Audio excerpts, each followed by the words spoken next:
नाही, खूप पॉझिटिव्ह विचारांनी आम्ही इथे आलो आहे आणि आमचे महाराष्ट्राचे देशाचे जेवढे शेतकरी शेतमजदूर आहे त्यांचं जीवन सुखमय झालं पाहिजे आणि त्याकरिता आज पंढरपूरचे दर्शन महाराज घ्यायला इथपर्यंत आम्ही आलो आहे। आणि ज्या जिल्ह्यातून मी आहे अमरावती ते माहेर घर आहे, रुक्मिणीचं माहेर घर आहे, तर तिथून येणं अपेक्षित आहे। पण ते गेल्या 13 वर्षापासून आम्ही आमच्या जिल्ह्यामध्ये वारकऱ्यांची सेवा करणं, दिंडीची सेवा करणं, त्याच्यामध्ये जेवढे माऊली निघत होत्या सगळ्यांचे मनोकामना पूर्ण झाल्या पाहिजे त्याकरिता आज आम्ही दर्शन घ्यायला आलो आहे। वारी दरवर्षी आम्ही अमरावतीमध्ये जोडा चालते, आम्ही सोबत चालतो आणि तिथून मग अमरावती सोडली की मग आम्ही परत येतो।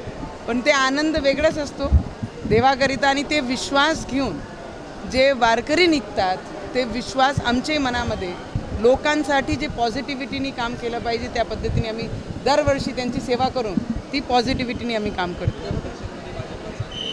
मला वाटतं आम्ही देवाघरी आहे तर आज फक्त देवांच्या विषयावर आपण चर्चा केली पाहिजे।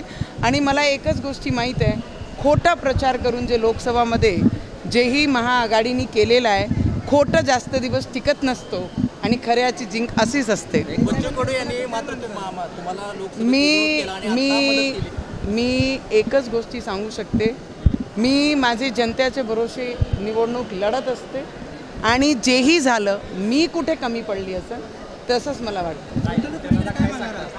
माझं सगळं एकच आहे, माझा शेतकरी राजा, शेतमजदूर आणि जेही वाद या महाराष्ट्रामध्ये जेही पेटवण्याचा प्रयत्न जे काही लोक करत आहे त्यांना सद्बुद्धी द्यावा देवानी, हेच साकडा मी माझे विठोबाच्या चरणी मी प्रार्थना करायला आली आहे। हां, मी त्या गोष्टीसाठी ते साकडा घालायला आली आहे, कारण जेही चांगली गोष्टी करू शकतात ते आमचे महायुतीची सरकार, आमचे देवेंद्र फडणवीसजी आणि मुख्यमंत्री आणि दोन्ही आमचे उपमुख्यमंत्रीच करू शकतात आणि त्या गोष्टीचाच साकडा घालण्यासाठी आज मी पांडुराचे